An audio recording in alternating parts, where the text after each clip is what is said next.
Hi everyone, John here from Bite Size Cruises. Thanks so much for coming back to our channel. If you are new here, we are a small business that was a marketing and web design company, and we've moved into doing travel agency work and booking exciting cruise vacations. We started originally with our company as finding interesting incentive trips and ways to work remotely, and now we just try to help everyone with their cruise and travel. So today our topic is going to be a fun one. What things on a cruise ship are worth spending money on and what things are not. Again, this is just our opinion. It's a fun little video as in our experience of being on 20 or 25 cruises, what we think are the best things to spend money on and what some things we think are a little bit of a waste of money. So all cruise ships are a little bit different. All the different cruise lines are going to have some different options of what costs more money and what doesn't. But these are going to be ones that pretty much flow through all the different big cruise lines. So we're talking about Royal Caribbean, Celebrity, Norwegian Cruise Line, Holland American, all of those. So those are going to be the topics that we jump on today. So number one is specialty dining. So if you love food, so first of all, there's nothing wrong with any of the food on the cruise ship. You could go to the buffet or the main dining room for every meal, and I think you would have a great experience. The food's good. Again, on most of those cruise lines that we mentioned, the food's really pretty good. Princess, the food's very good. Norwegian, Royal Caribbean, and the rest of those like kind of contemporary lines, the food's good. It's real good. In the buffet, they have really good Indian food on most of the cruise ships, which is really, really excellent. And then you could find something great to eat for every meal. So the specialty dining for me, why it's worth it is there are some really, really great restaurants. And if you get a package before you cruise, you could do 2 or 3 nights of specialty dining that might be included with your fare. So on Norwegian, they do a lot of free at sea offers where you could pick some different things. And that's one of the ones I would recommend. Specialty dining, especially things like teppanyaki on Norwegian and Royal Caribbean where they're doing the hibachi. It's kind of like a show and a meal, and you get a great meal, and it's so much fun. And then each of the cruise ships have some really great restaurants. So Royal Caribbean has Chops, which is a great one. Norwegian has Cagney's, which is their steakhouse, which is a great restaurant. And to me, it's like the nice thing if you're traveling as a couple or with a team of people, it's really nice even if you just do 1 or 2 specialty dining evenings. It's a really nice experience. It's a nice, fun night out. And I highly recommend it. I think it's a great place to spend a little bit of extra money. Second one for me is a balcony cabin. You could definitely save money by going inside or ocean view. But the really nice thing about having a balcony cabin is sometimes you just want a little bit of peace and quiet away from everybody else, and you can just sit out on the balcony and read a book or watch something on your iPad or get a little bit of work done or make a phone call, anything that you really would like to do and just have a little bit of peace and quiet.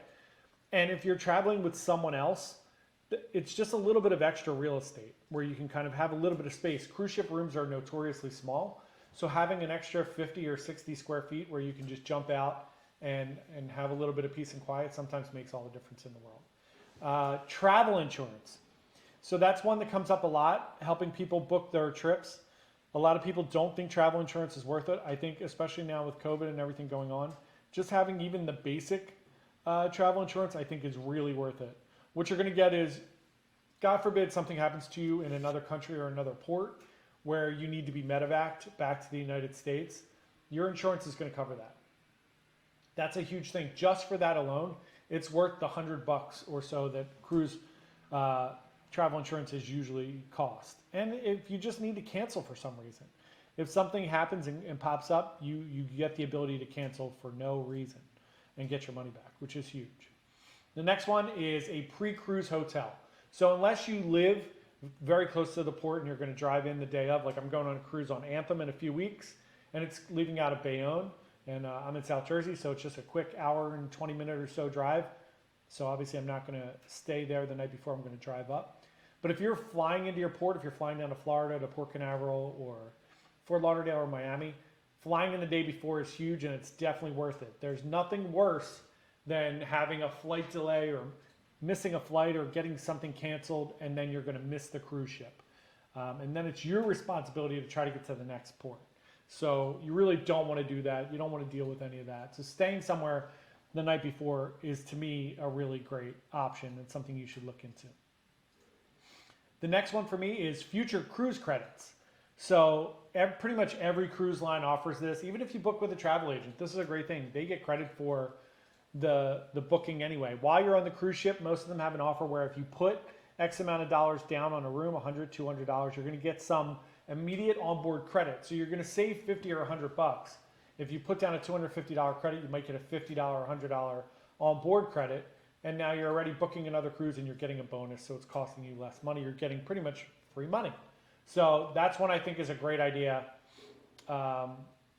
Take advantage of that and save money. You can do multiple deposits. I know, especially on like Norwegian, the more deposits you do, the more room credit you get too. So that's a great thing that you can take advantage of while you're on your trip. And you don't have to book the exact date. You can just put the money down, and you'll have a year or so to book that travel. The last one for me that's really worth it is a thermal suite. So I know on Norwegian especially, they have a really nice thermal suite.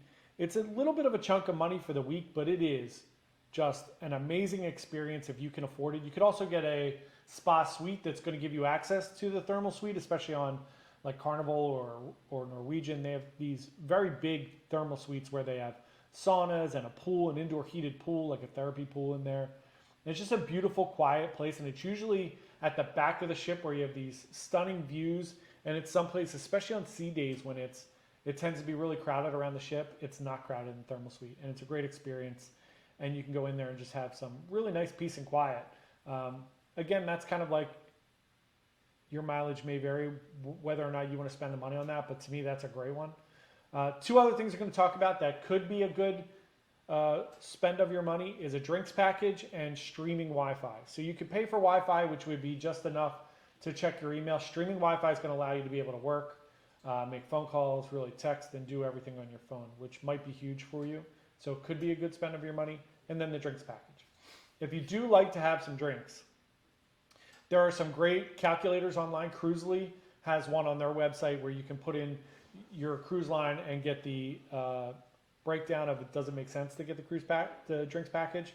On Norwegian specifically, they have the drinks package included in a lot of the free at seas, and that is definitely worth it. If it's free or it's included in your fare, definitely try to take advantage of that. If there is an additional cost, sometimes it is worth it. For my cruise on Royal, they had a sale last week and it was basically like 40% off the drinks package. So then it makes sense to jump in there and buy that, especially if you're doing like the soda package or a refreshment package that you're already paying 10 or 20 bucks a day for.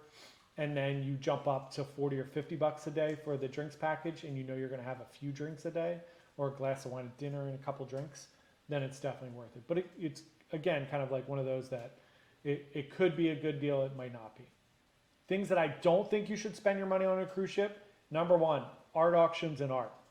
If you want to go to the art auction, a lot of times you get a free glass of champagne, which is fine. You can go and listen to some art, take a look at some things, but I would not recommend buying art on a cruise ship.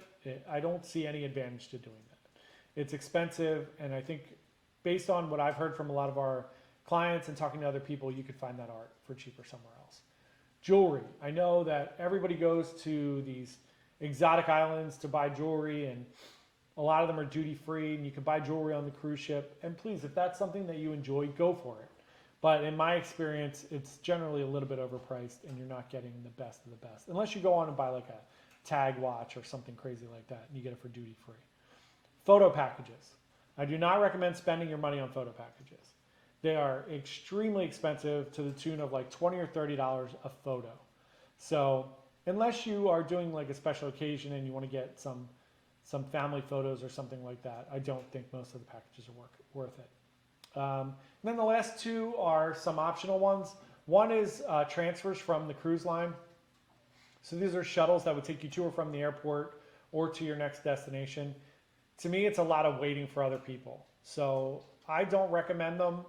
And they're generally not any cheaper than just jumping in an Uber or a cab, which you could do at pretty much every port. And then the last one for me is guaranteed cabins. So if you have a guaranteed cabin, it is what it is. You could wind up being right below the nightclub or right above the theater or right below the pool deck. To me, it's worth the extra $10 or $20 that it usually is to actually pick your cabin. So I would say to do that instead of trying to save a few bucks. But again, if you're trying to save money and that's one of the ways that you could do it, that's fine. But you just have to keep in mind that you might get a cabin that's not in the best place or the best position that you really want it to be. So those are my tips and tricks for what you should spend money on and what might not be worth it for you to spend money on a cruise ship. Put your ideas in the comments below if you have certain ones that you think are worth spending money on, or if you have any ideas of what we talked about. And we'd ask you to please like and subscribe if you enjoyed the video, and we'll see you next time. Thanks so much. Have a great day.